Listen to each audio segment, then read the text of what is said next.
Pagi, Prof. Hari ini saya hadir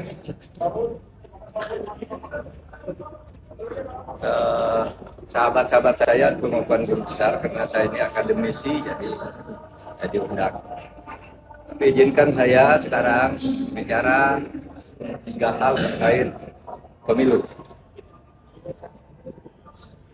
4 hari terakhir saya istirahat sehingga banyak sekali wartawan kontak bagaimana saya dan mau apa.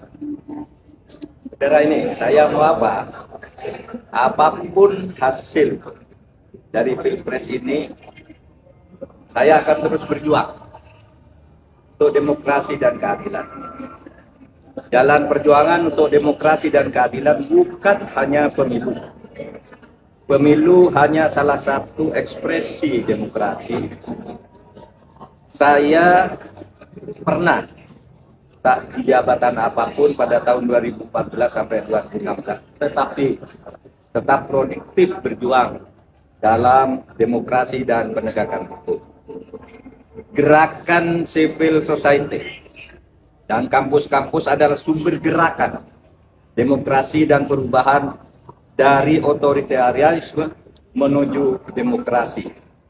Sejarah mengajarkan bahwa jika demokrasi disumbat, maka demokrasi akan selalu membuka jalan sendiri. Ini sejarah kita maupun sejarah kita. Yang kedua, saya bicara tentang 2 hoax, yaitu tentang pemilu curang.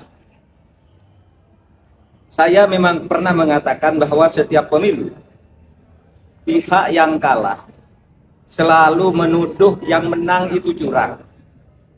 Saya katakan itu pada beberapa kesempatan, yaitu saat KPU periode Hasyim Asy'ari dibentuk.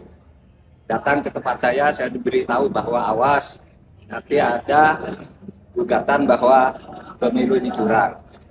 Begitu juga saya pidato itu secara terbuka saat pembentukan TV pemilu di Trans TV pada awal tahun 2023. Jadi saya katakan bahwa setiap pemilu yang kalah itu selalu menuduh curang. Itu sudah saya katakan di awal 2023. Tepatnya sebelum tahapan pemilu dimulai.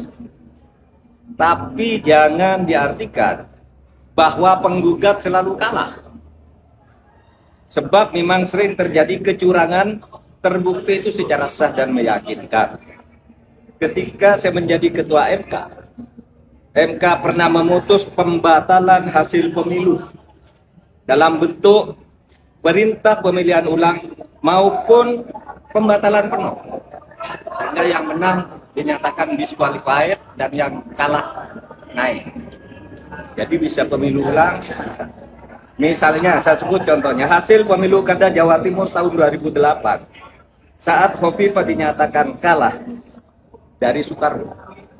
Kita batalkan hasil dan diulang.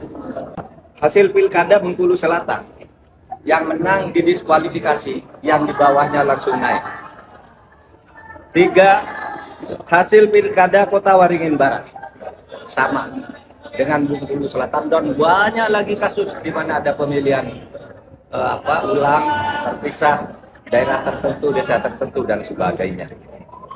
Nah, harus diingat bahwa untuk pertama kali istilah pelanggaran terstruktur, sistematis dan masif itu muncul sebagai vonis pengadilan di Indonesia tahun 2008 ketika MK memutus sengketa Pilgub antara Khofifah dan Soekarno. Saya waktu itu hakimnya. Dan setelah menjadi dasar, vonis-vonis lain untuk selanjutnya masuk secara resmi di dalam hukum pemilu kita. Jadi ini sudah menjadi